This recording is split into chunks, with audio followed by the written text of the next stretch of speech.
आइए महाराज हम सभी लोग मिलकर के निद्रा देवी को भगाने के लिए और अपना मन एकाग्र करने के लिए प्रभु का नाम संकीर्तन करें।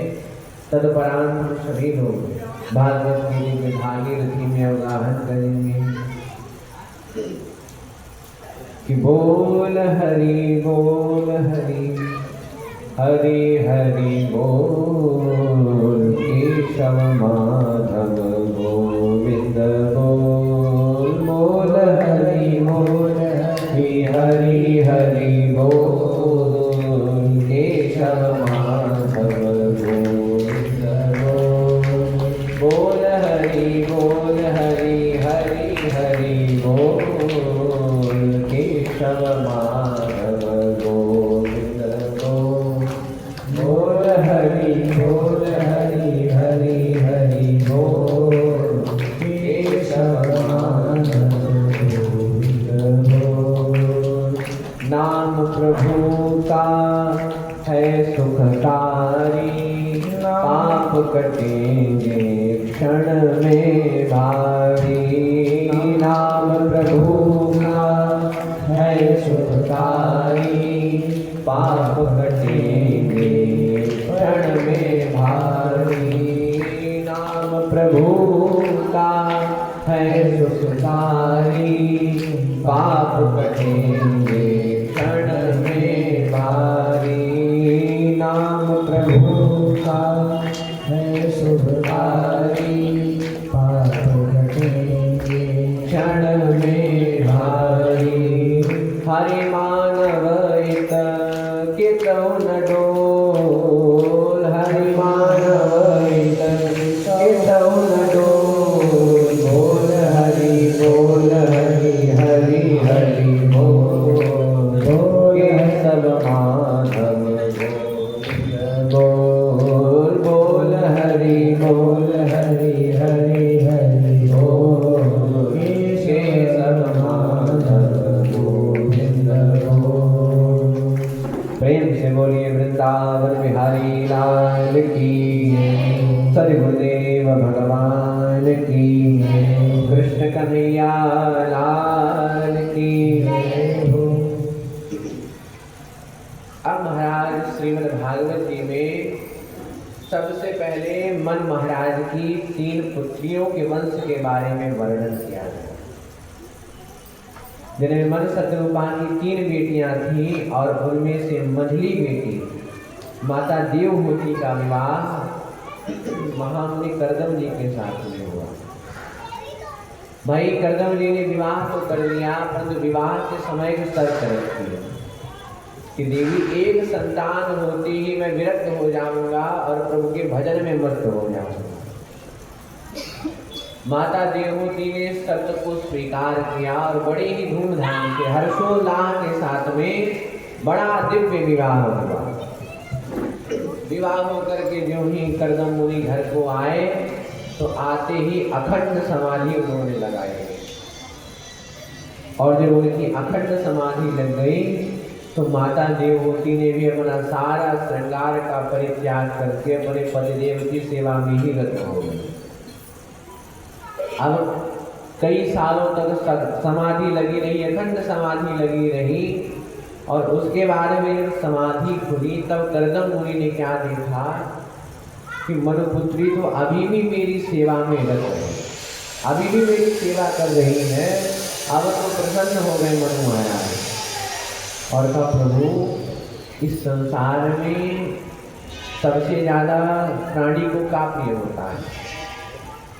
बोले देहि सौभाग्यमारोग्यम देहि मे परमं सुखम रूपम देहि जयम देहि यशो देहि यशो देहि। इस संसार में महाराज प्राणी को सबसे प्रिय होता है अपना शरीर, अपना तन महाराज, और उसके लिए महाराज कितने खर्चे होते हैं।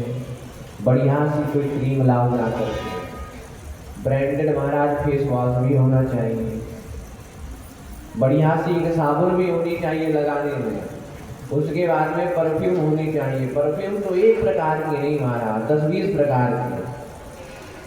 तो इस संसार में सबसे प्रिय होता है प्राणी को अपना तन, अपना शरीर।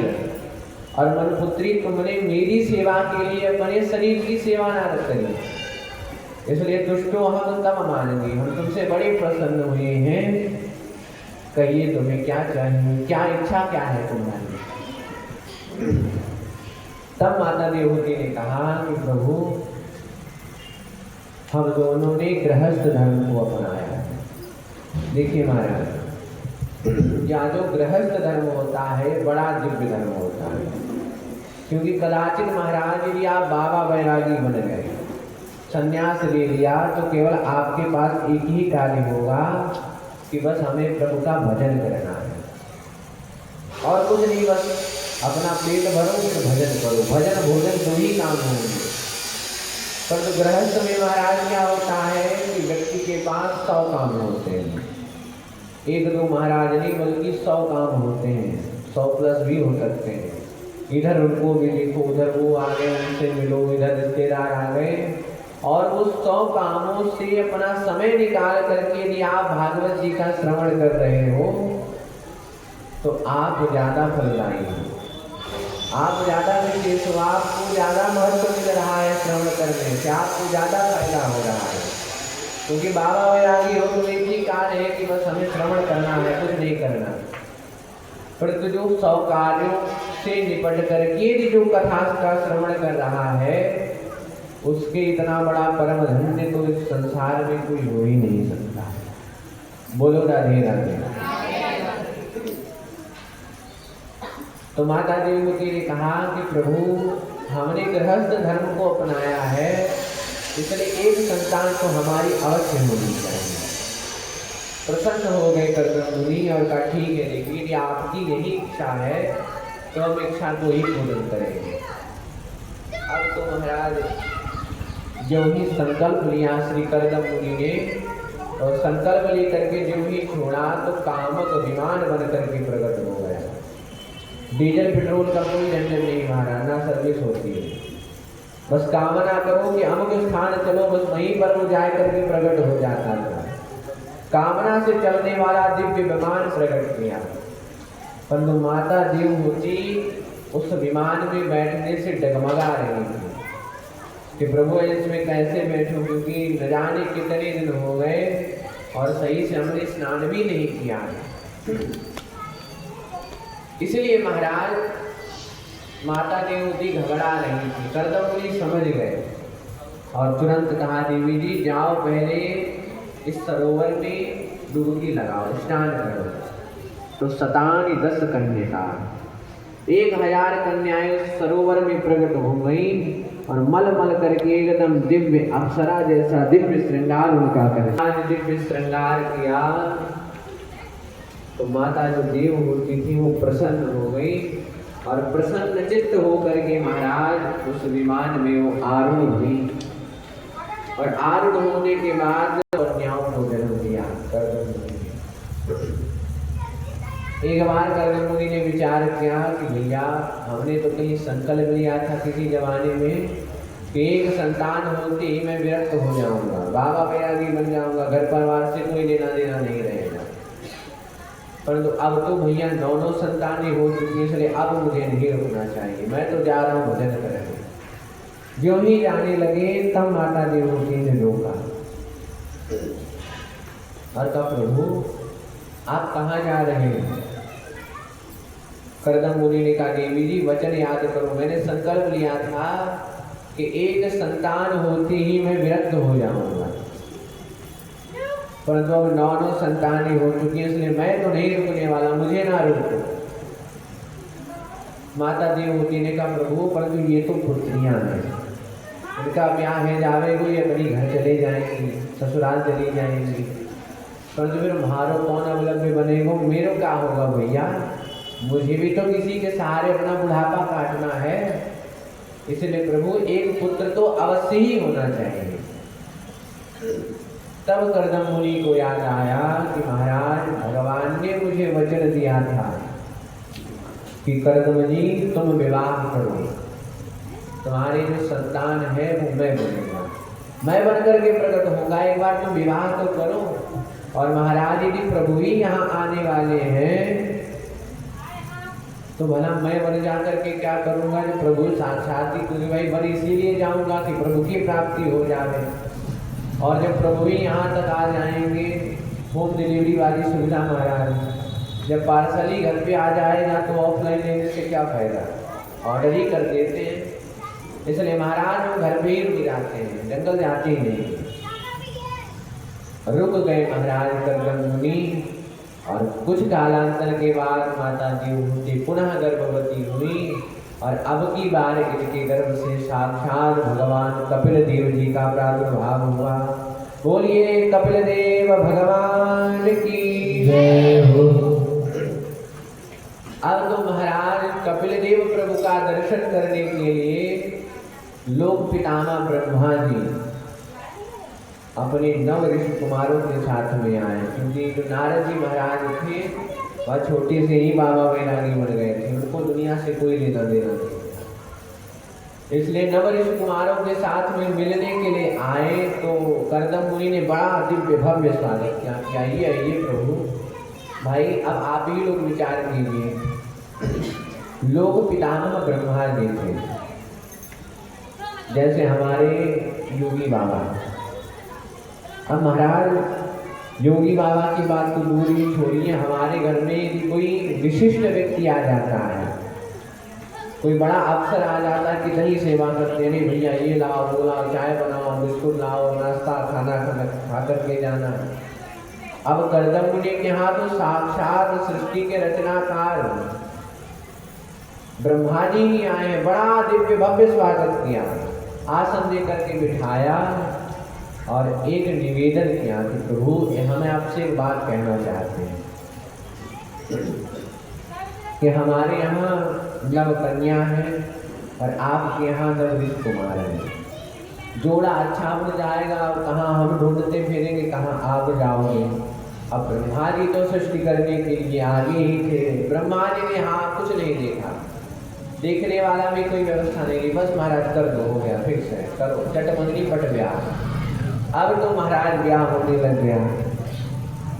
तो कला देवी का विवाह मरीचि से हुआ, अनुसुईया का विवाह अत्रि से, अरुंधति का विवाह वशिष्ठ से, ख्याति का विवाह भृगुजी से, शांति का विवाह अथर्वण से, प्रिया का विवाह कृतुजी से हुआ तथा हविर्भू का विवाह पुलस्त्य जी से हुआ। अब 9 बेटियों को विवाह करके उनको तो अपने ससुराल में विदाई दे दी और कर्दम मुनि ने देवी जी से कहा कि देवी जी अब मैंने तुम्हारी सारी जरूरतें पूर्ण कर दी है। रही बात पुत्रियों की तो उनका भी मैंने ब्याह कर दियो है और पुत्र चाहिए था वो भी तुम्हें मिल चुका है, इसलिए अब मैं रुकने वाला नहीं हूँ।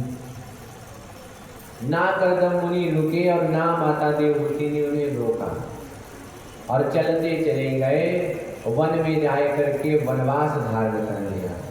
देखिए महाराज, वैसे तो जो पहले के व्यक्ति होते थे, बहुत पहले के, तो वे चतुर्थ चरण में वैराग्य धारण कर लेते थे और होना भी चाहिए। कर्दम मुनि को ही देख लीजिए महाराज, मैं तो कहता हूँ कि शास्त्र कहते हैं कि अनुकूलता का जो वैराग्य होता है वह सच्चा वैराग्य होता है। अनुकूलता का वैराग्य वो पक्का वैराग्य होता है कि हाँ महाराज ये जो है वैराग्य है। प्रतिकूलता का वैराग्य नहीं होता कि घर में खाने को नहीं है तो विचार किया चलो बाबा जी बन जाते हैं, किसी मंदिर में तो भंडारा तो खाएंगे, तो ये वैराग्य ज़्यादा दिन तक टिकता नहीं है। अब कर्दम मुनि को ही देख लीजिए महाराज, कामक विमान दिव्य कपिल देव जी जैसा दिव्य पुत्र हुआ और माता देवहूति जैसी जिनकी पत्नी हो, परंतु फिर भी उन्होंने अपने परिवार का परित्याग कर दिया और वन में जाए करके रहने लग गए। अब इधर महाराज आश्रम में केवल 2 ही लोग बचे, एक तो माता श्री और दूसरे पुत्र श्री। एक बार माता देवहूति अपने पुत्र कपिल देव जी के पास में आई और आए करके कहा, पुत्र कि निर्विण्णानितरां भूमन् सदिन्द्रियतर्षणात् तेन संभाव्यमानेन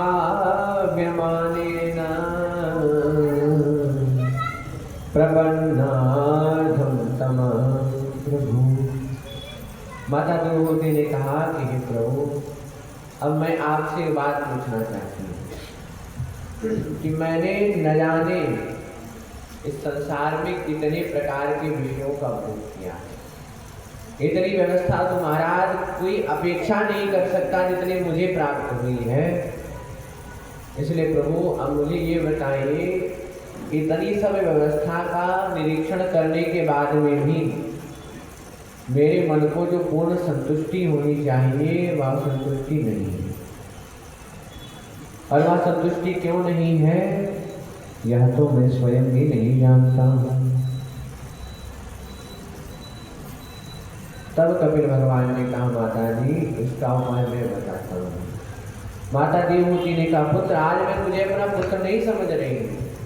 मैंने सुना है कि तू ब्रह्म ज्ञानी है, इसलिए मैं चाहती हूँ कि अपने ज्ञान रूपी खड्ग को उठा और मेरे अज्ञान रूपी जो वृक्ष है इसे जड़ से काट करके नष्ट कर दे।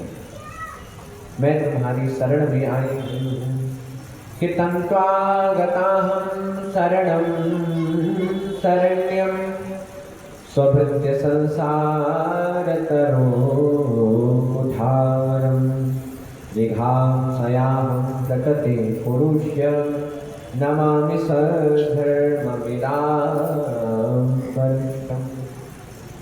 इस प्रकार से कपिल भगवान ने 8 अध्यायों में अपनी माता जी को दिव्य सांख्य योग का उपदेश दिया है और इसी का नाम कपिल अष्टाध्याय भी है। कपिल भगवान कहते हैं, भैया इस संसार में जीव चाहे कितने भी प्रकार की व्यवस्थाओं को भोग कर ले, व्यवस्थाओं को पा जाए, पर उसका मन कभी भरता ही नहीं है महाराज। मन में एक महाराज बात अवश्य रहेगी कि ये और मिल जाए तो हम सुखी हो जाएंगे। अब महाराज जब छोटे थे तो केवल एक ही इच्छा थी, प्रभु यदि हम क्लास में फर्स्ट आ जाएं फिर तो हम बहुत सुखी हो जाएंगे। धीरे धीरे महाराज क्लास में फर्स्ट आ गए, चलो सुखी हो गए। नहीं महाराज अभी नहीं सुखी हुए। क्लास में फर्स्ट आ गए हैं, अब हम स्कूल में टॉप कर जाएं तब शायद हम प्रसन्न हो जाएं। अब स्कूल में टॉप कर गए, प्रसन्न हो गए, नहीं महाराज अभी नहीं। अब अच्छी सी कोई नौकरी लग जाए बढ़िया सरकारी, फिर तो आनंद आवे, तब थोड़ा सुखी हो जाएंगे। प्रभु ने नौकरी भी लगवाई थी, सुखी हो गए, नहीं सुखी हुए। अब महाराज नौकरी तो लग गई है, पर जब हमारे ब्याह तो हो जावे तब तो अवश्य ही सुखी हो जाएंगे, 100% सुखी हो जाएंगे। अब महाराज ब्याह हो गए, सुखी हो गए, नहीं महाराज सुखी नहीं हुए। अब हमारे जो पुत्र हैं अब ये धीरे धीरे बड़े हो जाएं तो शायद सुखी हो जाएं। अब पुत्र बड़े हो गए महाराज, धीरे धीरे पूरा जीवन इसी में व्यतीत हो गया। पर जो अंत में यमदूत ने पूछा, क्यों भैया सुखी हो गए? बोले नहीं प्रभु अभी सुखी नहीं हो पाए, तनिक आप जाए करके थोड़ा ऑफिस में कह दीजिएगा कि हमारे जो बेटे हैं इनकी जो पोस्ट है इनको और ऊपर बढ़ा दीजिए। तो महाराज ये जीव है सुखी माता जी कभी नहीं होता, चाहे कितनी भी व्यवस्थाओं का निरीक्षण कर ले। और सुखी तभी होगा जब यहाँ हमारे परिपूर्ण स्वरूप प्रभु के चरणारविंद से जुड़ता है। जीवन में परिपूर्णता तभी आती है जब हमारे प्रभु से यह जुड़ेगा।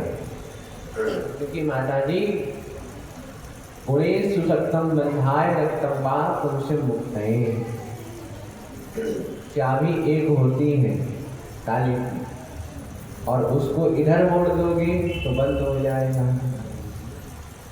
उधर मोड़ दोगे तो महाराज वो खुल जाएगा। उसी प्रकार से माता श्री हमने क्या किया है कि जो मन है ना, कि हमारा मन ही हमारी मुक्ति का, हमारे सुख का कारण है और दुख का भी कारण है। अब हमने क्या किया है कि कि अपने इस मन को संसार की ओर मोड़ करके हमने लॉक कर दिया है, अब इसी में बंध चुका है। अब व्यवस्था जानते हो क्या हो गई? पुनरपि जननम पुनरपि मरणम पुनरपि जननी जठरे शयनम। फिर जन्म लेता है, फिर मर जाता है, फिर जन्म लेता है, इसी में महाराज पड़ा हुआ है। और माता श्री इसी चाबी को यदि हम इधर की ओर घुमा दें तब यह ताला खुल जाएगा, हमारा मन खुल जाएगा और हमें सर्वत्र ही आनंद दिखाई पड़ेगा। इसलिए माता जी अपने इस चंचल मन को जगत से हटा करके जगदीश्वर में लगाओ। माता देवहूति ने कहा, पुत्र मैं भी अपने मन को जगदीश्वर में ही लगाना चाहती हूँ, परंतु ऐसा करूं क्या कि मेरा मन उपाय भी ना करना पड़े और प्रभु के पास बहुत जल्दी पहुंच जाऊं।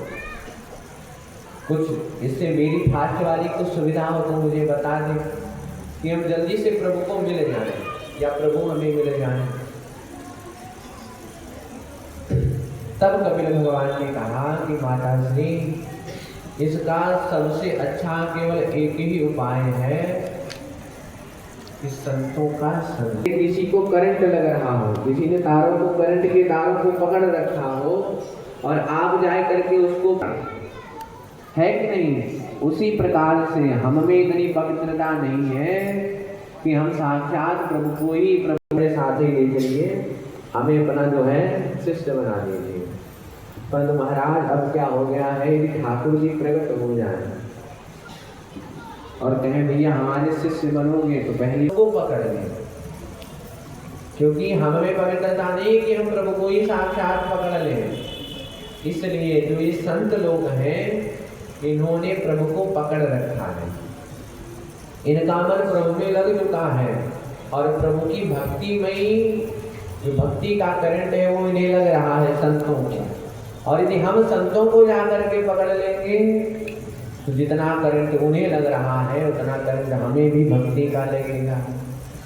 इसलिए माता श्री इसका सबसे सरलतम उपाय है कि संतों का संग करना। बोलो राधे राधे, बोलो राधे राधे। अब महाराज आपके मन में एक प्रश्न उठा होगा कि प्रभु हमें यह बताइए कि आखिर कोई सच्चा संत है तो हम उसकी पहचान कैसे करें, कैसे पहचाने कि महाराज ये सच्चे ही संत हैं। तो महाराज संत के 5 लक्षण होते हैं, तितिक्षवः कारुणिका सुहृदः सर्वदेहिनां अजातशत्रवः शान्ता साधवः साधुभूषणः। कपिल भगवान ने कहा माता से संतों के केवल 5 जो होते हैं लक्षण उनमें होते हैं। सबसे पहले क्या होता है कि तितिक्षवः, बड़ी ही सहनशील होते हैं, बिंदों को सहन करना उनकी प्रतीक्षा होती है। महाराज यदि कोई असली संत होगा, अपने जीवन का जो दिव्य को उच्च कोटि का जो संत होगा, उसको यदि आप माला जाकर के पहनाओगे या कुछ दोगे तो इतना प्रसन्न नहीं होगा महाराज। और उसे यदि धक्का मार करके अपने घर से भगा दोगे, हटो यहाँ से, तो वो मुख लटका करके नहीं बैठता है।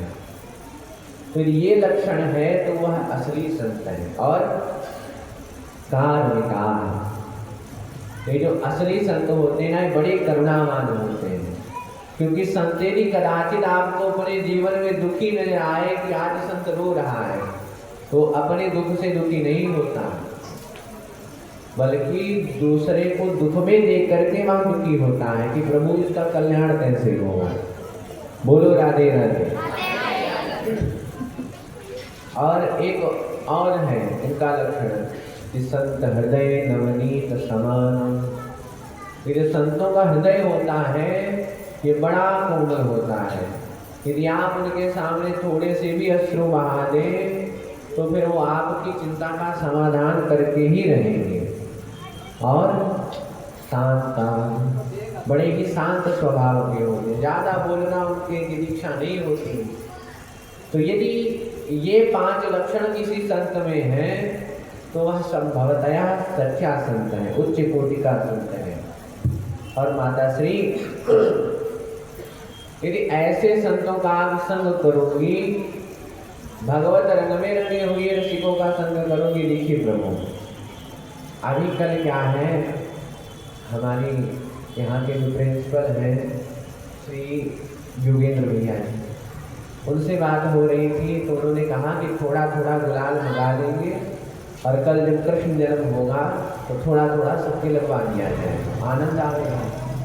तो महाराज जी किसी के गुलाल लगा हो और एक के गुलाल ना लगा हो, और यदि वहाँ अपने दोस्त के संग में रहेगा तो उसके वो गुलाल लगा ही देगा, चाहे जबरदस्ती लगा दे। तो उसी प्रकार से भगवत रंग में रंगे हुए रसिकों का संग करोगे तो यदि उनको छुओगे भी तब भी वो जो भगवत रंग होगा वह आप पर लगेगा। और यह जो रंग होता है यह कोई ऐसी वैसी क्वालिटी का नहीं होता, बहुत उच्च क्वालिटी का होता है, जिसे ब्रांडेड कहते हैं। और यदि एक बार ये लग गया फिर महाराज छूटता नहीं है, फिर परमानेंट ही, जैसे परमानेंट मार्कर होता है वैसे ही होता है, एक बार लग गया तो फिर लग गया। बोलो राधे राधे। तो माता श्री, यदि आप ऐसे संतों का संग करोगे, ऐसे संतों के संग में रहना आप स्टार्ट करोगे तो प्रभु के नाम रूप धर्म स्वभाव खाने पीने की इतनी महाराज उनके बारे में आपको बताएंगे कि सताम प्रसंगान मम वीर्य संविदो भवन्ति हृत्कर्ण रसायन कथा तज्जोषणानाश्वपवर्गवर्त्मनि श्रद्धारतिर्भक्तेरनो प्रविश्यति। कपिल भगवान ने कहा कि माता श्री, यदि ऐसे संतों का संग करोगे तो प्रभु के बारे में इतना बताएंगे कि जब आप उनके बारे में जानना शुरू कर दोगे, जब उनकी कथा को श्रवण करोगे ना तो आपके अंदर श्रद्धा होगी। यदि हमारे प्रभु ऐसे थे, हमारे प्रभु का स्वरूप ऐसा था, वो लीला कथाएं ऐसी करते थे। और जब श्रद्धा हो जाएगी तो धीरे धीरे उनके बारे में जानेंगे तब श्रद्धा होगी, और वही श्रद्धा बढ़ते बढ़ते रति ही अर्थात उनसे प्रेम हो जाएगा कि हमें भैया ठाकुर जी से प्रेम ले गए हो। और यही प्रेम मीरा को भी हुआ था। मीरा क्या गाती है कि हेरी मैं तो प्रेम दीवानी भाई तरग न जाने को। महाराज मीरा को भी यही रोग लगा था, प्रभु की भक्ति का ऐसा रोग लगा कि महाराज उसका जो सोल्यूशन था, जैसे अभी कोरोना काल में तो वैक्सीन 19 जो थी उसका सोल्यूशन मिल गया था, पर उसका कोई सोल्यूशन नहीं मिलता। उनकी भक्ति का रोग यदि पकड़ ले फिर महाराज सोल्यूशन नहीं बनता। यहाँ से रूप बीजा करता है तो केवल आप प्रभु के पार्षद बन जाओगे, फिर आपको किसी चीज की कुछ व्यवस्था करने की नहीं जरूरत होगी।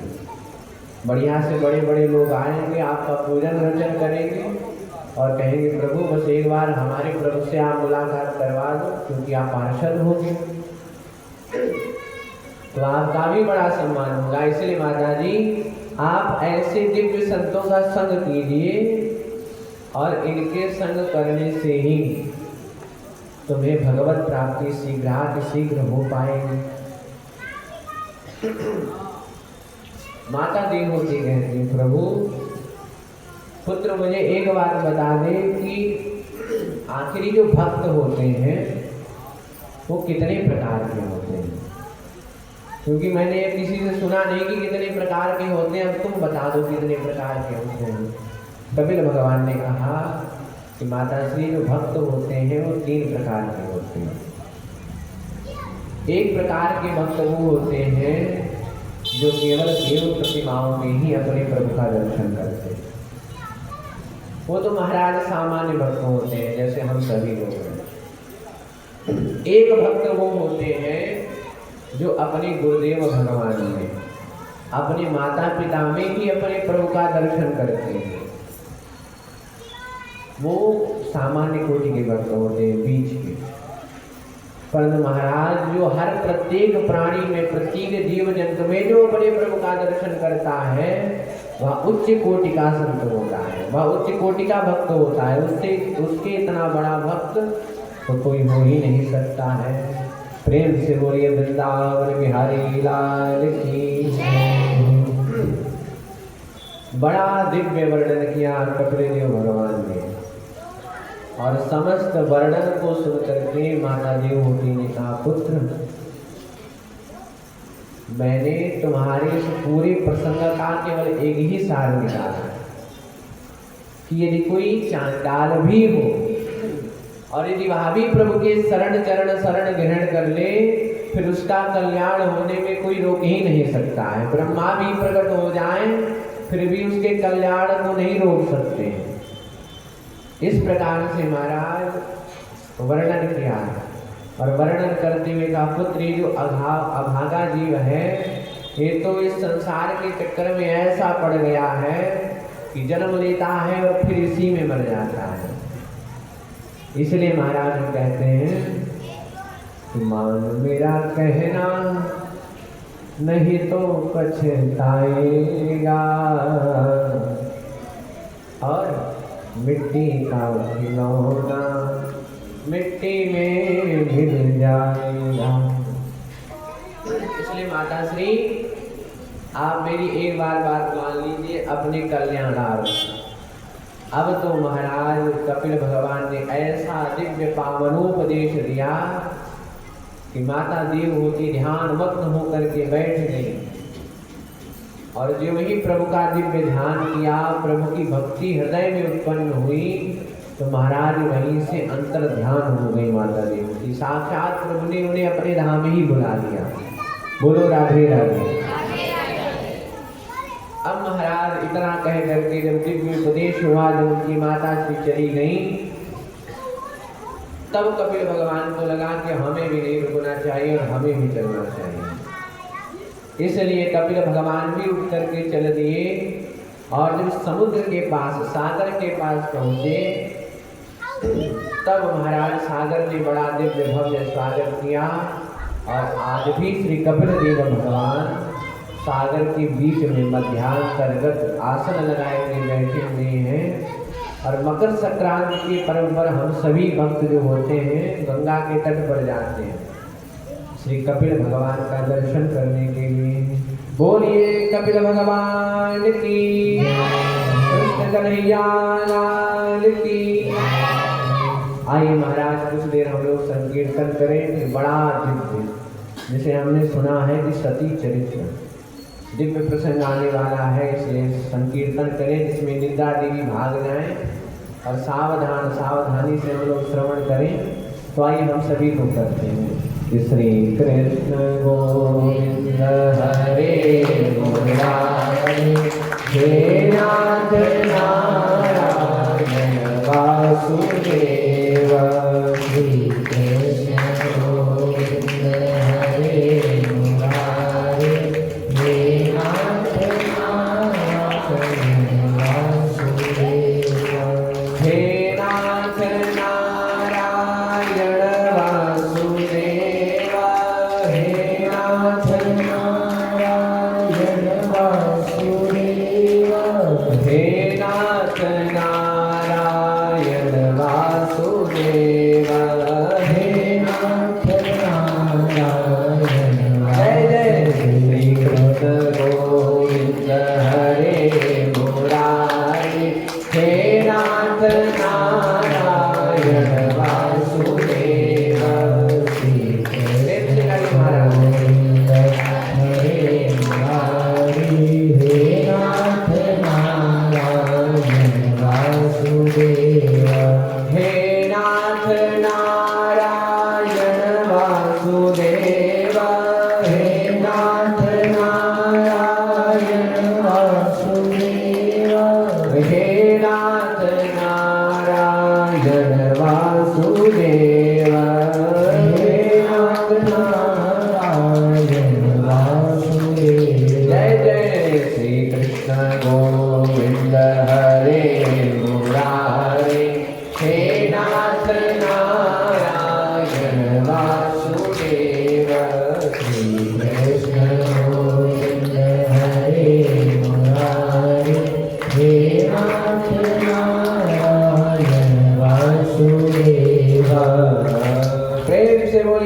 कन्हैया लाल की, वृंदावन बिहारी लाल की।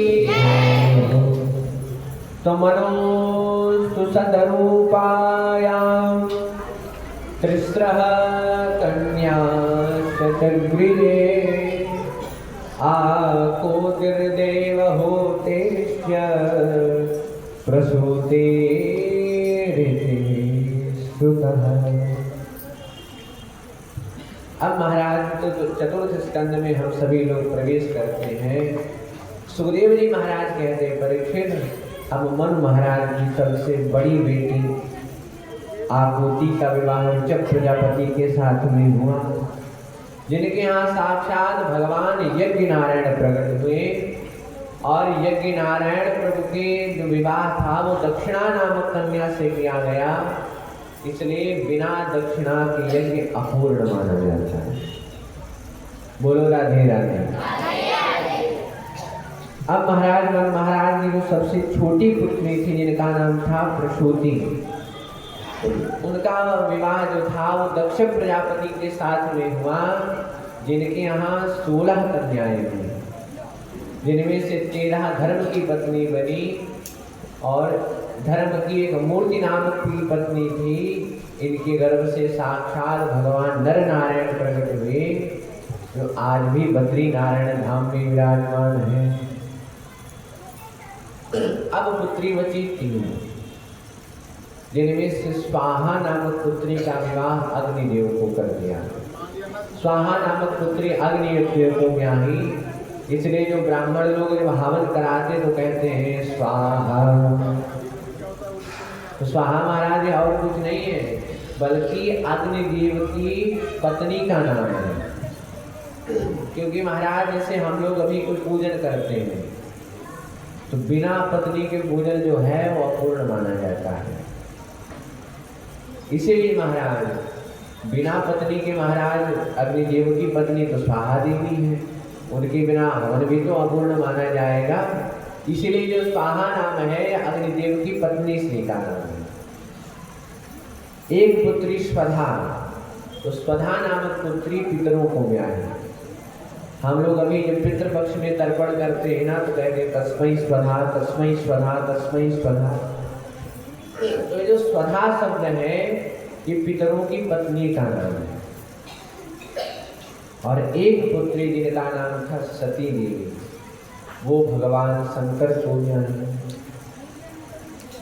माता सती के महाराज कोई संतान न हो सके, क्योंकि एक बार भरी सभा में दक्ष प्रजापति ने भगवान शंकर का इतना अपमान किया था कि उस अपमान को माता देवी सती सह ना सकी और उसी यज्ञ में ही गिर करके अपने प्राणों का परित्याग कर दिया। विदुर जी महाराज ने मैत्री मुनि से पूछा कि प्रभु हमें एक बात बताइए कि हमारे जो शंकर भगवान हैं वो देखने में भले ही भयंकर लगते हैं, परंतु शिव का अर्थ होता है कल्याण।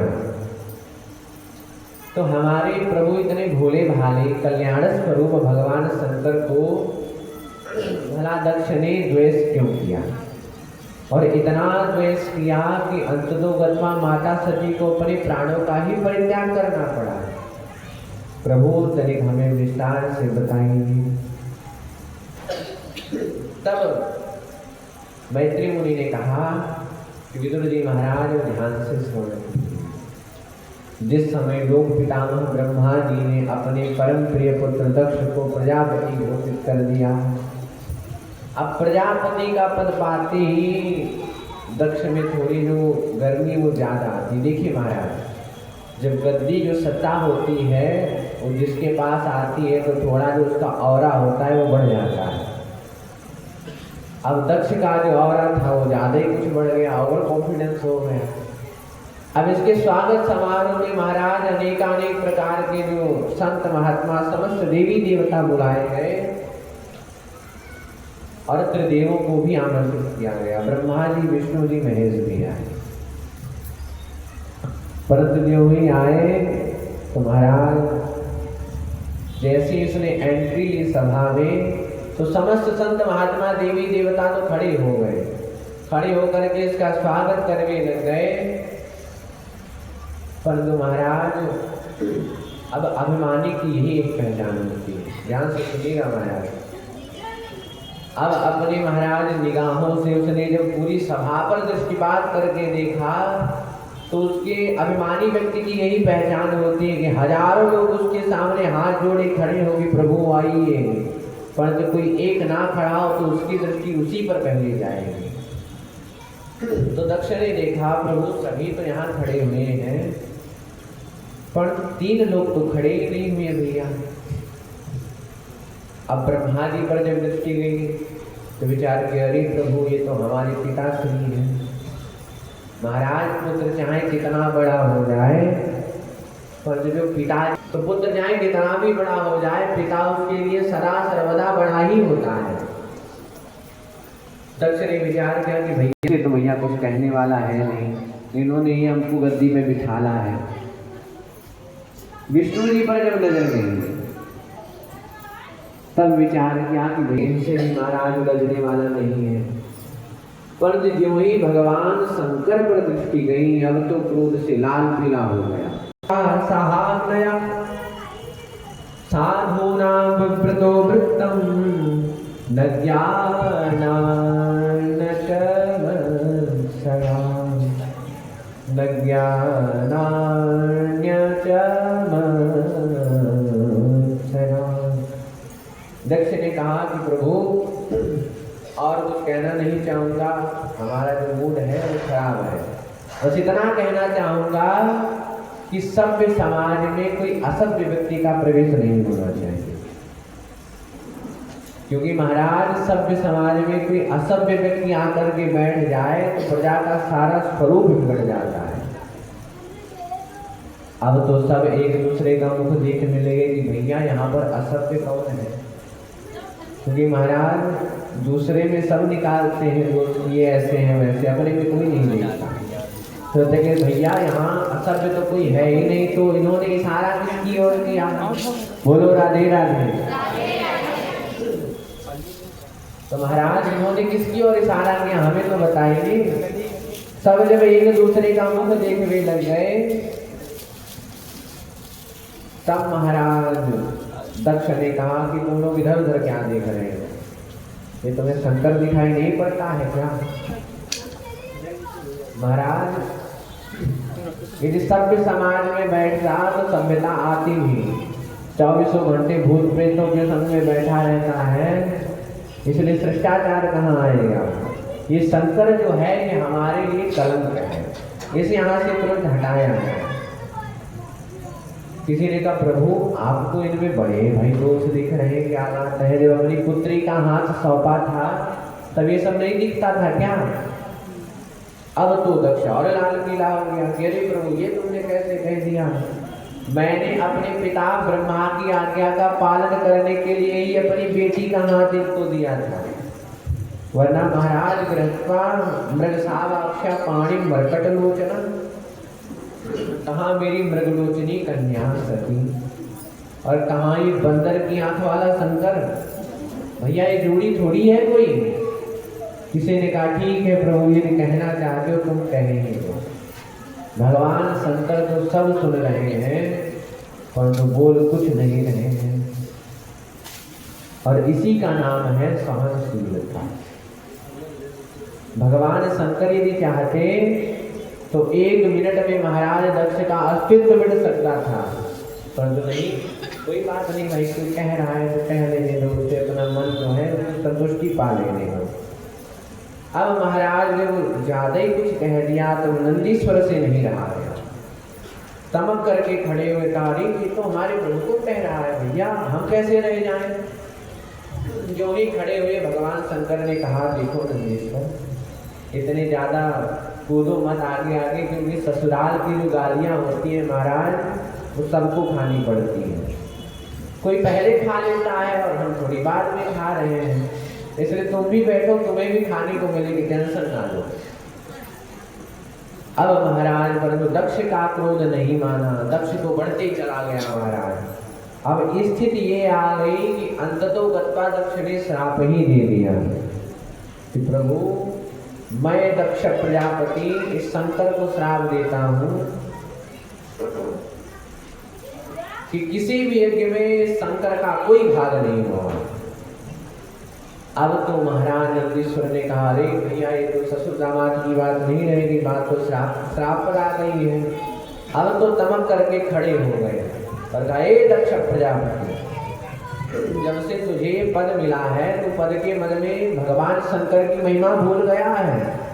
देखिए प्रभु, भगवान जो शंकर है वो ऐसे देव है, ऐसे प्रभु है कि जिनका कोई नहीं होता है तो कई वो होते हैं।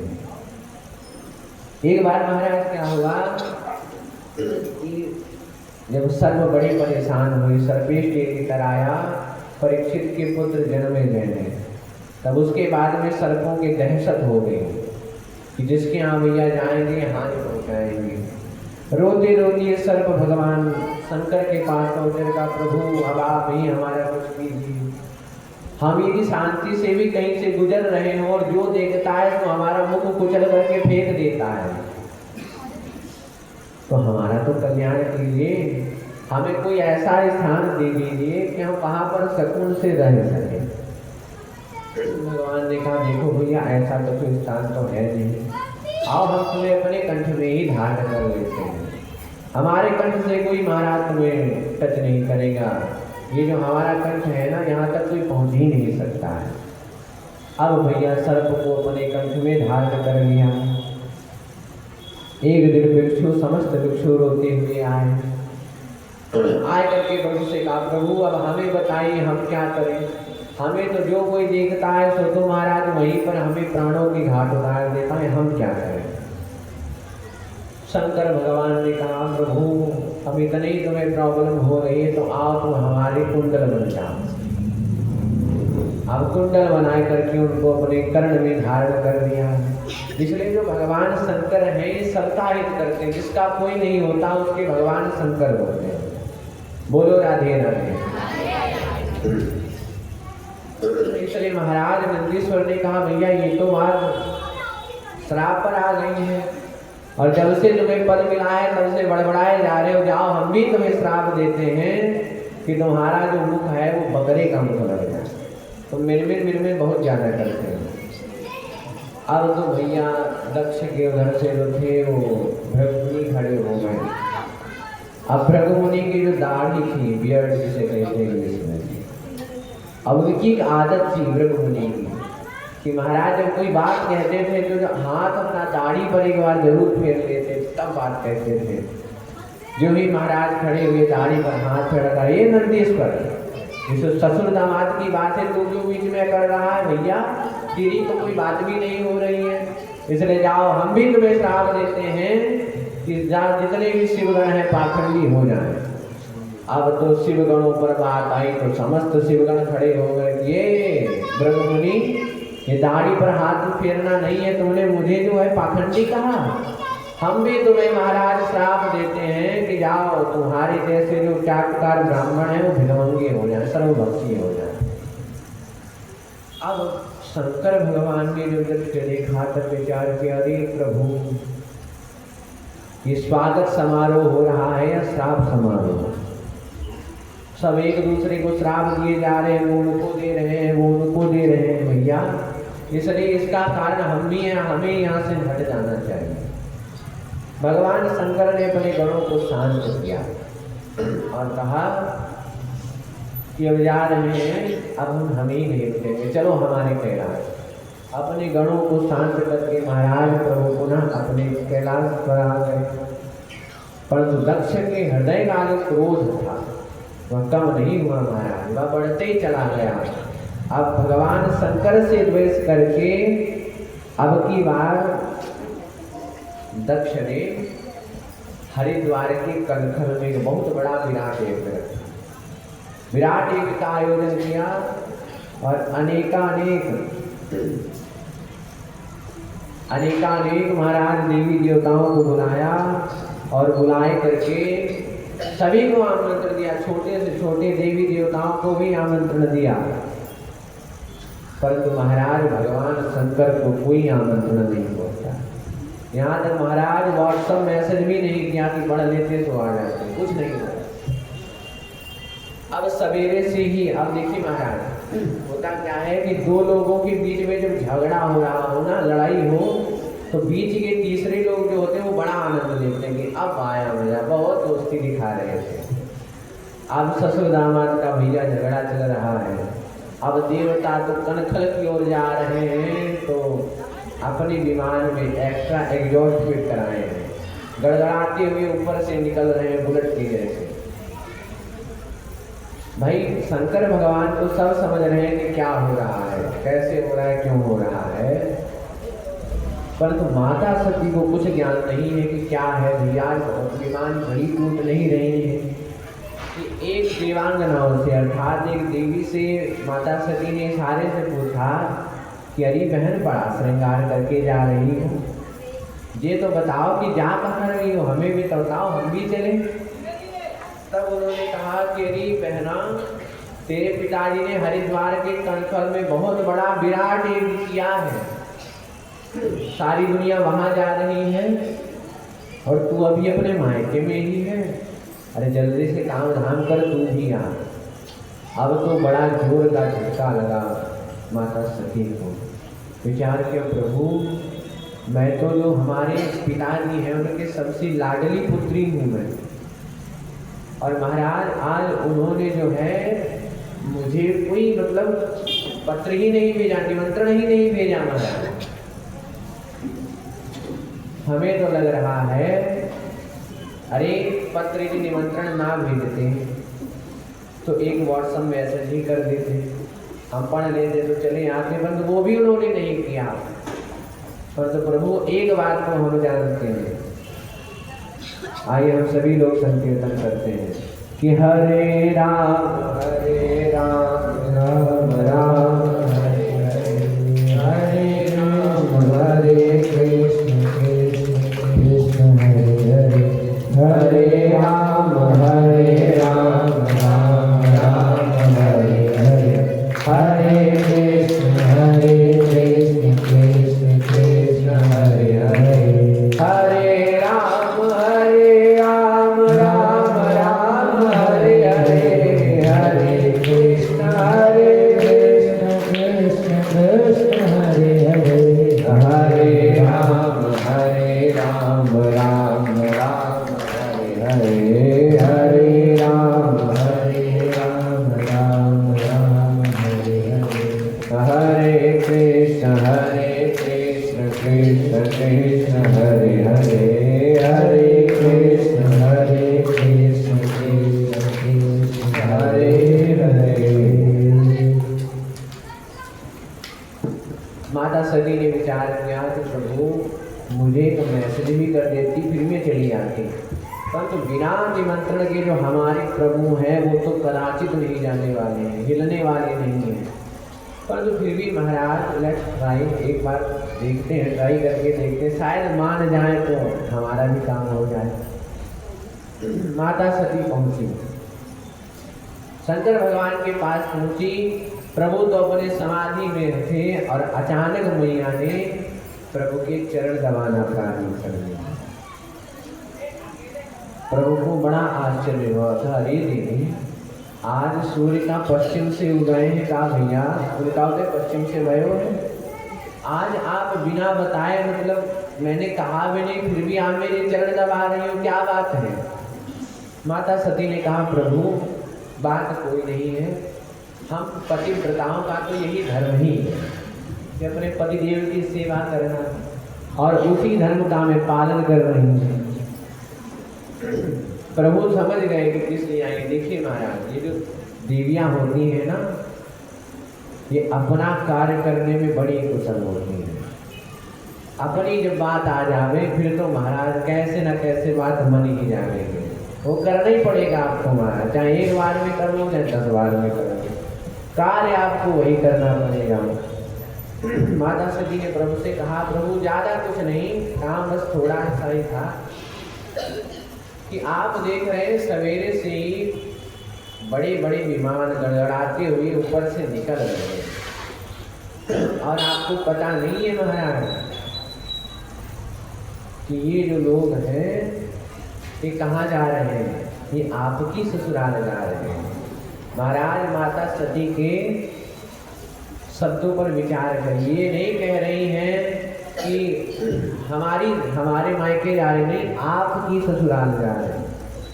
वैसे महाराज माता सती जब वार्तालाप करती थी तो कहती प्रभु हमारे भैया, हमारा घर, हमारा मायका, नहीं आपकी ससुराल जा रहे हैं, आपके ससुर जी के यहाँ जा रहे हैं। कार्य करवाना था इसलिए महाराज कह रहे थे। प्रभु ने कहा हाँ देवी जी सुन तो मैं भी रहा हूँ, पर तो कहाँ जा रहे हैं जरा हमें ये तो बताओ। तब माता सती ने कहा कि प्रभु ये आपकी ससुराल जा रही है और आपके ससुर जी ने हरिद्वार के कनखल में बहुत भारी विराट यज्ञ किया है, सारी दुनिया वहाँ भाग रही है और हम रह यही है, तो प्रभु क्यों ना हम भी वहाँ चले। बोलो राधे राधे। भगवान शंकर जी ने कहा ठीक है देवी जी हम चलेंगे, चलो चलते हैं, पर एक बात बताओ कि वहां से कोई निमंत्रण आया था। सती जी ने कहा प्रभु निमंत्रण तो नहीं आया था, परंतु प्रभु ने भेजा जरूर। भाई पिताजी हमें सबसे ज्यादा मानते, कभी कभी डाक भी मिस हो जाता है और जब इंटरनेट की कमी हो तो मैसेज भी नहीं जाता है, इसलिए भेजा तो अवश्य होगा, पर आया नहीं तो वो भाई मेरी गलती नहीं है। परंतु प्रभु क्या आप एक बार चले थे। शंकर भगवान ने कहा कि देवी जी कि वहां से कोई निमंत्रण आया नहीं और बिना निमंत्रण के हम यहाँ से मिलने वाले नहीं हैं। माता सती ने कहा ठीक है प्रभु यदि आप नहीं जा रहे हो तो हम ही चले जाते हैं। अब प्रभु से समाधि लगा करके बैठ गए। अब माता सती उठी और उठ करके थोड़ी दूर चली कि मैं निकल जाऊंगी फिर वापस लौट आएंगे। अरे महाराज नहीं हमारे प्रभु से रूठ ना जाए। फिर वहाँ वापस आ गई, फिर चरण दबाने लगी। फिर कहाँ पर शंकर भगवान नहीं मानने वाले थे कि नहीं बिना निमंत्रण के तो हम जाने वाले ही नहीं है महाराज। बारंबार अंदर बाहर कर रही थी पर विचार नहीं कर पा रही थी कि जाऊं या घर में ही रहूं। और आखिर में विचार कर ही लिया कि प्रभु अब हम अपने मायके जा रहे हैं, क्योंकि हम 8 महीने हैं, 16 महीने हैं और आज सबसे मिलना होगा, कितना आनंद आएगा। और प्रभु को तो हम बाद में मना लेंगे, कोई इनकी कोई प्रॉब्लम नहीं है। अब माता सती चल पड़ी। प्रभु तो समाधि लगाए बैठे थे।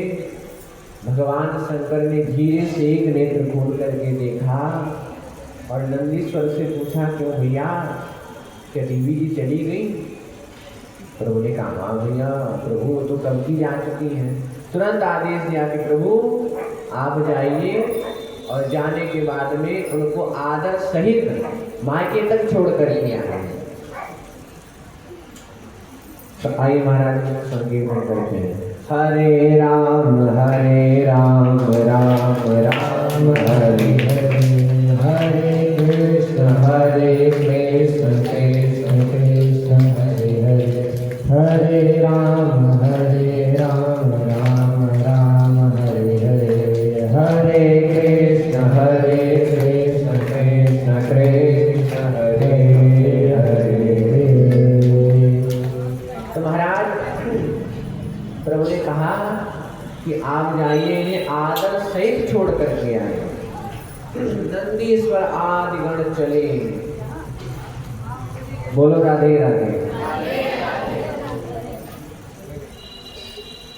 तो महाराज नंदीश्वर आदि गण पहुंचे और जाए करके मैया से कहा अरे मैया आप अकेली अकेली कहाँ जा रही हैं। माता सती ने कहा कि प्रभु हमारे जो पिताजी हैं उन्होंने हरिद्वार के कनखल में बहुत विराट यज्ञ किया है, सारी दुनिया वही भाग रही है, इसलिए हम भी वही जा रहे हैं। और उन्होंने कहा मैया यदि आपकी आज्ञा हो तो हम भी चले आपके साथ। बोले हाँ ठीक है तुम भी चलो हमारे साथ। अब तो महाराज गण जय जयकार करने लगे। बोलिए सती मैया की जय, शंकर भगवान की जय जयकार करती हुई गणों से घिरी मैया जो ही स्थल पर पहुंची और दक्ष का सख्त आदेश था कि महाराज जो कोई भी शिव संबंधी से नाता रखेगा तो मैं जो वो होगा वो मेरे लिए दुश्मन के समान होगा, वैरी के समान। और जैसे ही माता यज्ञ स्थल पर पहुंची तो कल तक जो देवता माता के चरणों में नतमस्तक हो जाते थे, चरणों में गिर जाते थे, आज वे देवता जब माता सती को देखते हैं तब उनसे मुख मोड़ लेते हैं। माता सती को ये जो व्यवहार था ये बड़ा अटपटा लगा, पर कोई बात नहीं महाराज, कभी कभी रूठ जाते तो रूठ जाते तो। आगे बढ़ी तो माता सती के 15 बहनें मिली। सबने कहा कि अरे बहना, मैंने सुना कि पिताजी ने तुम्हें कोई निमंत्रण नहीं भेजा, तुम बिना निमंत्रण के आए हो। कोई बात नहीं, ये तो घर है, कभी कभी नहीं भेजा जाता फिर भी आया जाता है। माता सती सब समझ रही है कि महाराज इन्हें भी कहने का मौका मिला है, चांस मिला है तो कह लेंगे लोग महाराज। सबने माता सती से मुख मोड़ लिया और माता सती को यदि किसी ने प्रेम से अपने हृदय लगाया तो वह केवल उनकी असली माता जी कि सादर भरणी मेरी एक माता भगनी मेरी बहुत मुस्काता, भगनी मेरी बहुत मुस्काता। महाराज यदि माता सती को किसी ने प्रेम पूर्वक अपने हृदय से लगाया तो वह केवल उनकी माता श्री ने लगाया। अब माता श्री ने कहा कि पुत्री तुमने मुझसे तो भेंट कर ली है, अब जाओ और जाए करके अपने पिताजी से मिल करके आओ। जो ही महाराज मिलने के लिए माता सती गई, यज्ञ स्थल पर जो ही पहुंची तो दक्ष ने जैसे ही देखा कि पुत्री सती आ रही है हमसे मिलने के लिए, देख करके तुरंत मुख मोड़ लिया। माता सती को यह जो व्यवहार था यह बड़ा अटपटा लगा, परंतु तो कोई बात नहीं, मोड़ लिया सो मोड़ लिया। अब जब यज्ञ पर दृष्टिपात करके देखा तो मैया ने देखा कि महाराज समस्त छोटे से छोटे देवी देवताओं के भी आसन लगे हुए हैं, पर देवाधिदेव महादेव का कोई आसन स्थान नहीं है। अब महाराज एक पतिव्रता स्त्री अपना जो है अपमान सह सकती है, उसका अपमान कर तो कोई टेंशन नहीं है, वो सह देगी, परंतु वह अपने पतिदेव का अपमान कदाचित जीवन में नहीं सहन कर सकती। महाराज माता सती ने जैसे ही दृष्टिपात करके देखा अब तो क्रोध से भर गई, माता के नेत्रों से अंगारे बरसने लगे। मैत्री मुनि कहते विदुर जी महाराज माता सती को देखने में ऐसा लग रहा था कि आज वे 10 दिशाओं को दग्ध कर देंगी। अब महाराज माता सती ने दक्ष को ललकारना प्रारंभ किया कि अरुद्रभागम तमवेक्षचाध्वरं पित्रा च देवी कृतहे नरं विभो अनागताय यज्ञधीश्वरी चुकोपलोका निवजति। मैत्री मुनि कहते विदुर जी महाराज अब माता सती ने अपने पिता दक्ष को ललकारना प्रारंभ किया। ये दक्ष प्रजापति तुझे यह पद का मिल गया है तो जो इस पद के मद में भगवान शंकर की महिमा भूल गया, जिनका एक बार नाम लेने से ही जीव का कल्याण हो जाता है, इसके निकाम नष्ट हो जाते हैं, और तुमने उनकी महिमा को भुला करके उनका एक आसन तक नहीं लगवाया। अरे मुझे तो शर्म आ रही है कि मैं एक शिवद्रोही के रक्त से उत्पन्न हुई हूँ। मैं तुझे तो नहीं मार सकती, तू तो मेरा पिता है, परंतु मैं मेरे जो शरीर में तेरा रक्त दौड़ रहा है, इसलिए मैं अपने भी शरीर को नहीं रखूंगी। अब तो महाराज माता सती भगवान शंकर के चरणों का ध्यान करके बैठ गई और उसी यज्ञ में कूद करके अपने प्राणों का वहीं पर परित्याग कर दिया। बोलिए सती महारानी की जय हो, शंकर भगवान की जय हो। अब जब और जो गण आए थे माता सती में साथ में, उन्होंने जब यह दृश्य देखा, अब तो मारो काटो चिल्लाते हुए टूट पड़े। पर जो यज्ञाचार्य थे वो भृगु मुनि थे, तुरंत अपने दाढ़ी पर हाथ फेरा और अरे ये तो अटैक करने वाले हैं। तुरंत महाराज यज्ञ से इतने दिव्य दिव्य देवता प्रकट करे कि सभी को मार करके भगा लिया। नारद जी ने जब यह दृश्य देखा, अब तो नारद जी ने भगवान शंकर की ओर दौड़ लगाई। जो ही शंकर जी के पास में पहुंचे तो जाए करके कहा, प्रभु बस हमसे और ना पूछिए, अब तो जैसे हम भी थे बाबा बैरागी वैसे आप भी लोग हैं। शंकर भगवान ने कहा, प्रभु कहा भयो ऐसा कहा है क्यों भैया? नारद जी ने कहा, प्रभु माता सती अपने पिताजी से मिलने के लिए हरिद्वार कनखल गई थी, परंतु उनके पिता ने उनकी ओर देखा भी नहीं और ऐसा धक्का मारा कि हवन कुंड में गिर करके स्वाहा हो गई। देखिए महाराज, संवाददाताओं की अपनी अपनी शैली होती है कि बात को किस प्रकार से प्रस्तुत करना है किसी के सामने। बात इतनी नहीं थी महाराज, तो नारद जी ने और क्रोध दिला दिया। भगवान शंकर को क्रोध आया और अपनी एक जटा को उखाड़ करके पटक दिया शिला पर, तो वीरभद्र प्रकट हो गए।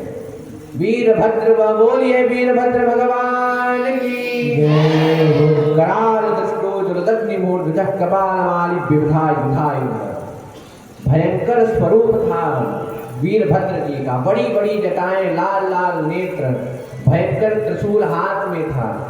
प्रतीत तो ऐसा हो रहा था जैसे मूर्तिमान काल प्रत्यक्ष खड़ा हो। भगवान शंकर ने तुरंत आदेश दिया, जाओ दक्षम यज्ञम सजहि, दक्ष को यज्ञ सहित नष्ट कर दो। अब तो ज्यों ही आदेश हुआ तुरंत चल पड़े वीरभद्र। इतने वायु वेग से दौड़ लगाई कि उधर से जो पिटे हुए गण आ रहे थे, उन्होंने जब दृश्य देखा तो उनके अंदर भी महाराज जो उनका गुस्सा का टेम्परेचर था वो भी बढ़ा धीरे धीरे। विचार किया, जिन दिन में महाराज हमें मारा है बिल्कुल उनके बदला दे।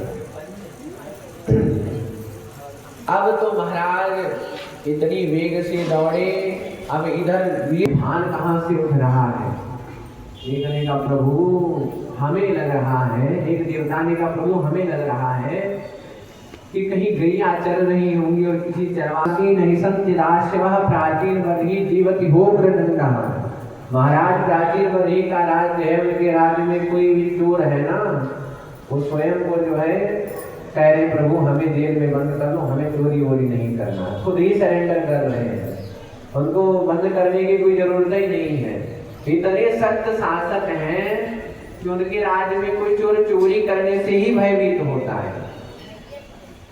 एक देवता ने कहा प्रभु हमें लग रहा है कि प्रलय होगा।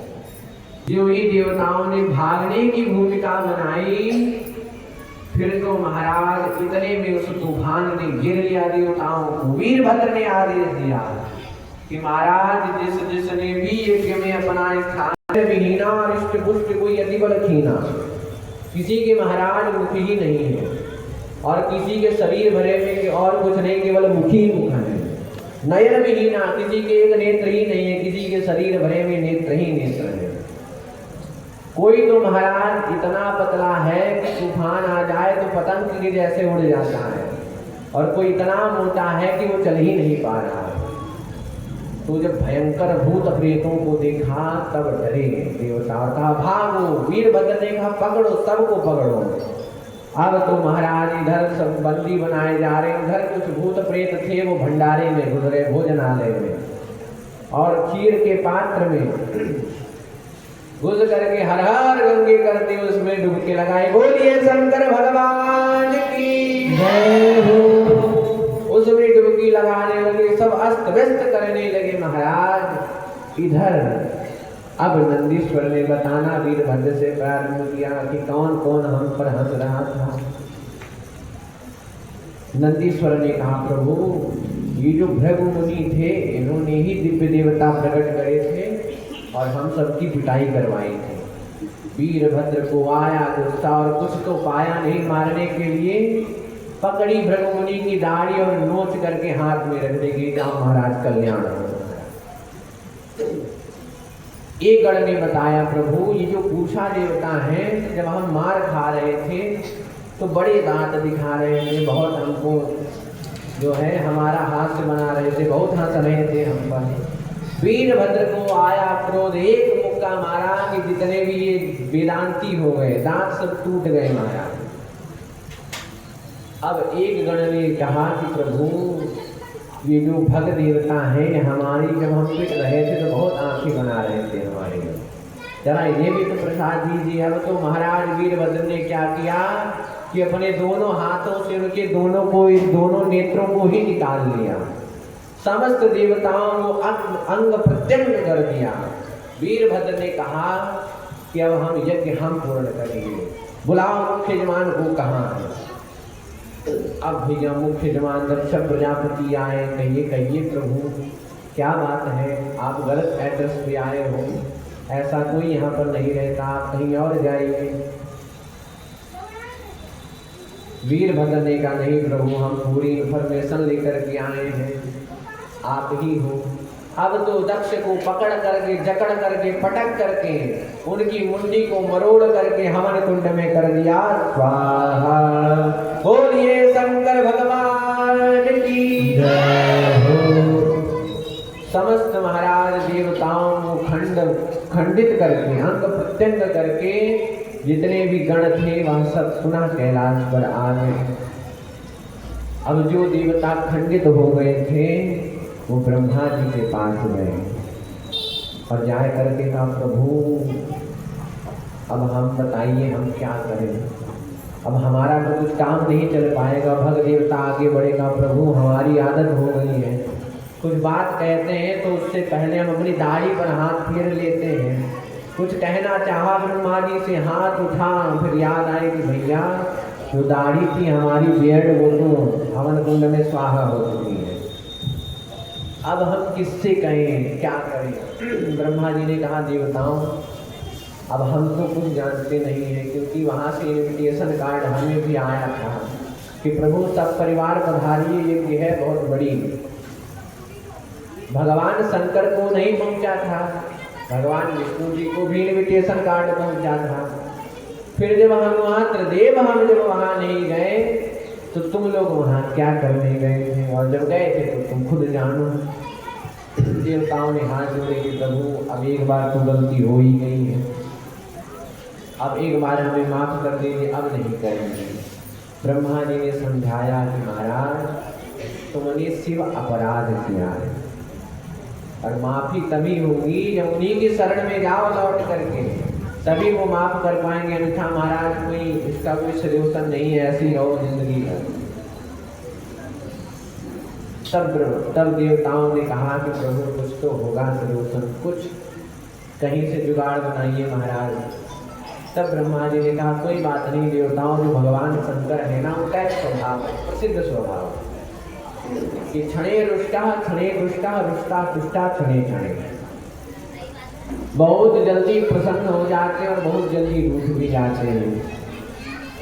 अब तो महाराज जो ही स्वभाव बताया, ब्रह्मा जी ने कहा, आप लोग हमारे पीछे पीछे आइए, हम कुछ बात करके जब माहौल सही लगेगा तो आदेश दे देंगे, तब आ जाना।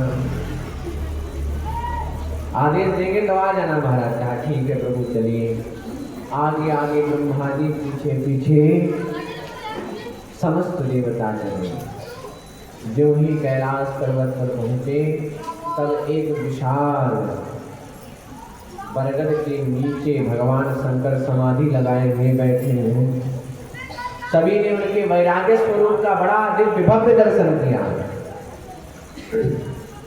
जो ही ब्रह्मा जी पहुँचे शंकर भगवान ने ब्रह्मा जी को देखा, आसन लेकर के बिठाया।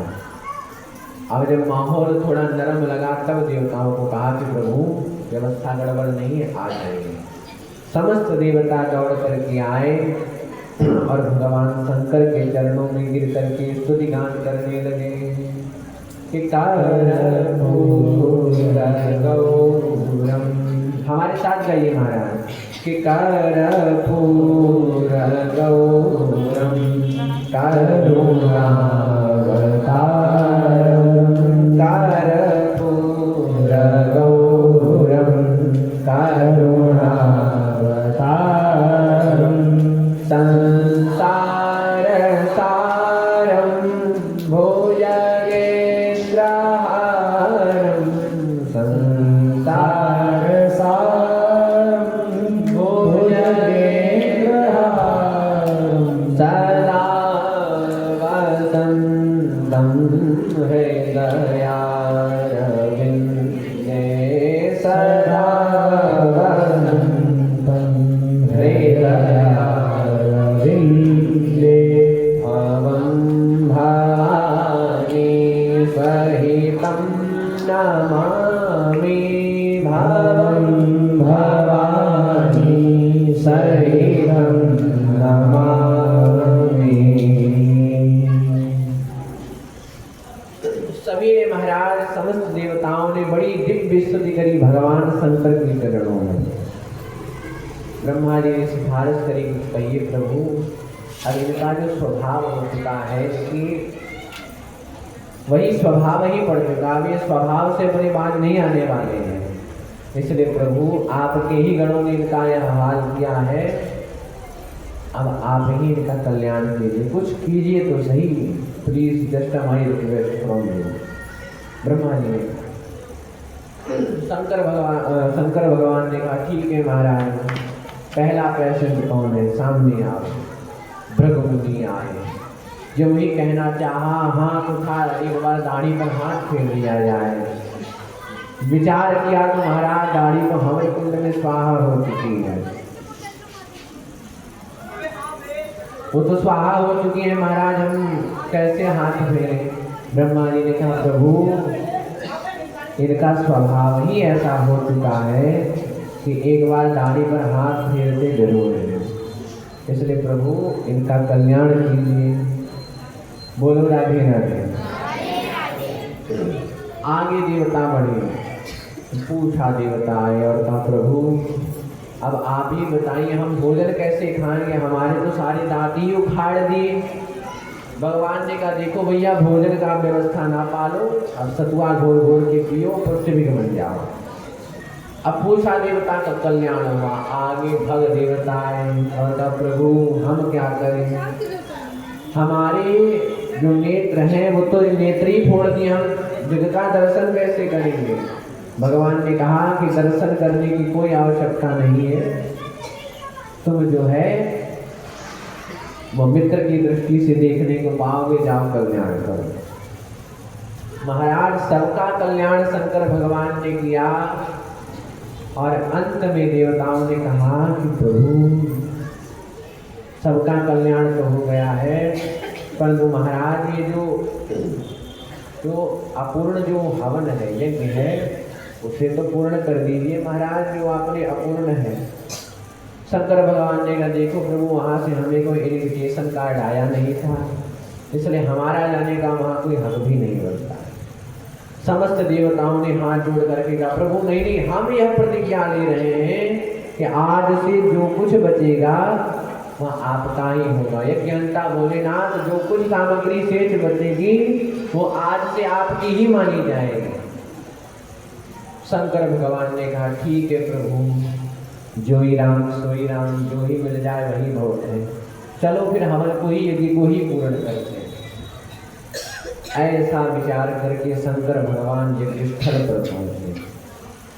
जो ही यज्ञ स्थल पर पहुंचे तो पहुंच करके कहा कि सबसे पहले मुख्य यजमान को बुलाया जाए। देवताओं ने हाथ जोड़ करके कहा प्रभु यजमान का धड़ तो पड़ा हुआ है, परंतु जो सिर है वो हवन कुंड में स्वाहा हो चुका है। शंकर भगवान ने कहा कोई टेंशन नहीं है, अभी हम इनका सॉल्यूशन करते हैं। तो बकरे का मुख लिया और अपने ससुर जी के मुखारविंद से गर्दन से अटैच कर दिया, जोड़ दिया। अब जो ही सिर अटैच हुआ तो बेटी जो सती थी उसके जाने का शोक जब प्रकट किया तो नेत्र सजल हो गए दक्ष प्रजापति के। और भगवान शंकर की महिमा जब ध्यान में आई तो स्तुति करने लग गए। परंतु महाराज बकरे का मुख लगा है तो स्थित होकर नहीं सकते हैं, तो बम बम बम बम कह रहे थे। अब बम बम जैसे ही शंकर भगवान ने सुना तो बड़े खिलखिला करके हंस पड़े। और इसीलिए आज भी शिव भक्त जब भगवान शंकर की पूजा करते हैं तब कहते हैं बोल बम बम, बोलो राधे राधे।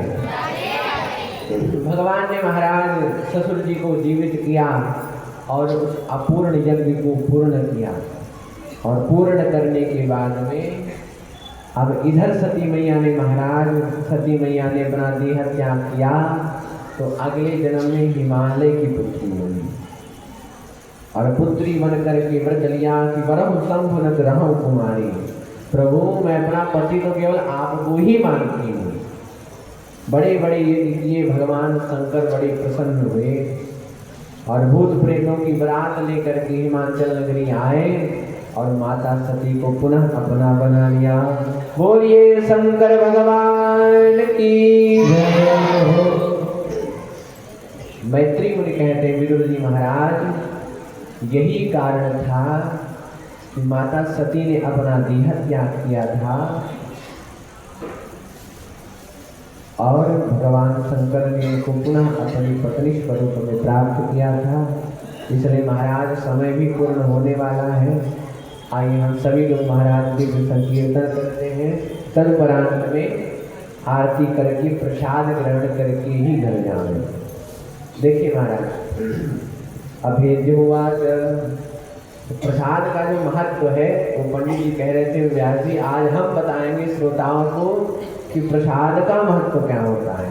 पंडित जी राधे राधे कहते हैं प्रसाद जो है प्रसाद का खंडन किया जाए विभाजित किया जाए तो प्रसाद निकलता है। प्रसाद प्रा माने प्रभु, शा माने साक्षात और दा माने दर्शन। जो प्रसाद की परिभाषा है प्रसाद का जो भावार्थ है उसका मतलब है साक्षात प्रभु के दर्शन करना। इसलिए राधे राधे सभी भक्तजनों से ये निवेदन है कि प्रसाद वहाँ वितरण होगा निकास द्वार पे और जो यहाँ से लेना चाहें मान लीजिए यहाँ सुबह के मेरे तो सब यहाँ जगह नहीं वहीं चले जाएंगे, इसलिए कहता है अगर वहीं प्रसाद लेंगे। राधे राधे। और भैया एक विशेष सूचना यह है कि कल हम लोग ठाकुर जी का जन्मोत्सव मनाएंगे तो हमारे पीताम्बर पुरुष पर सभी लोग पीत परिधान ही धारण करके आए अर्थात पीले वस्त्र ही धारण करके आइए और बधाई खूब बधाई लेकर के आइए और यहाँ से ले करके जाइए। और जहाँ तक हो सके महाराज कल जो है थोड़ा उत्सव होगा, थोड़ा हल्का फुल्का गुलाल हमारे भैया श्री यहाँ के जो प्रिंसिपल हैं योगेंद्र भैया जी वो कह रहे थे थोड़ा उत्सव मनाएंगे और आनंद ले आएगा।